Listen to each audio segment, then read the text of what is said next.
は今年も健康にすくすくと大きくなってくれるのがやっぱ一番の願いかなと、はい、思います。で、なんかあなたある夢みたいな。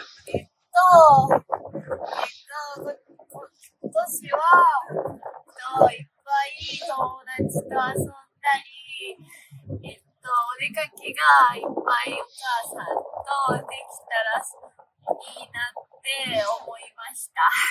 あと、あれね、なんか今習字とかやってるんでね。習字をおばあちゃんが応援してくれてるので、ほんと賞が取れるようにいっぱい習字を書きたいです。